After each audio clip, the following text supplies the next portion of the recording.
Hello, and welcome to Spoiler Alert, where I tell you how something was that isn't yet. This week we're taking a look at Ant-Man, Marvel's latest superhero film, or as we see it, a 2-hour-long excuse for a size doesn't matter joke. Yes, Ant-Man is finally coming to the Marvel Cinematic Universe, and we'd make a joke about how it's a dumb name, but the movie beat us to it. Is it too late to change the name? I know. Wasn't my idea. Because it's not as though they've ever called Ant-Man anything else in the comics that they could have used instead. So meet our hero, Scott Lang, a petty thief with a PhD. Yes, in this economy, petty thief was his best career choice. It ranks slightly above Baskin-Robbins. Luckily for Scott, he's got a new job option coming his way. No, he's not being offered the chance to play the quirky male lead in a rom-com. This time he's gonna be a superhero. You see, former S.H.I.E.L.D. agent and ant farm hobbyist Hank Pym is desperately trying to make sure that his super secret shrinking suit doesn't get into the hands of the wrong people. Like, say, his former protege turned war profiteer Darren Cross, who clearly hasn't seen Iron Man 1, otherwise he would know what happens to people who try to use superhero tech for military purposes. Spoiler alert, they're not in the sequels.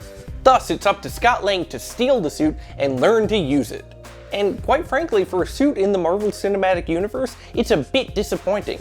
It doesn't fly like Iron Man, it doesn't have missiles like War Machine, and it doesn't make you bangable like that suit Loki wore in the Avengers.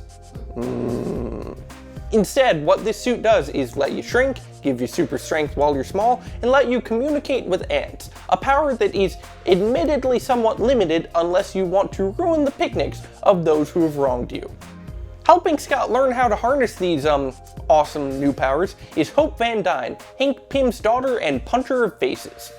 She's not wearing a suit in this movie, but it looks like she might be the next Wasp. I mean, she fits all the qualifications. She's in fact white, Anglo-Saxon, and Protestant. In fact, the only other person to don a suit in this movie is Darren Cross, who gears up to become Yellow Jacket, begging the question of why he was so mad that Scott stole the Ant-Man suit to begin with. I mean, it's a better suit, it's got lasers, and I'd rather talk to Yellow Jackets than ants any day. Thus, the end of this movie is two people with powers better suited to spy work shrinking down and punching each other, which looks cool zoomed in, but to the casual observer, not so much. In fact, the movie only looks really good when it's at Ant-Man's level, which I suppose is why the next Marvel movie is gonna look something like this.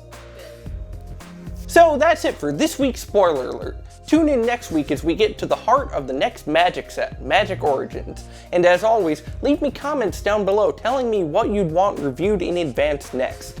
Until then, don't say I didn't warn you.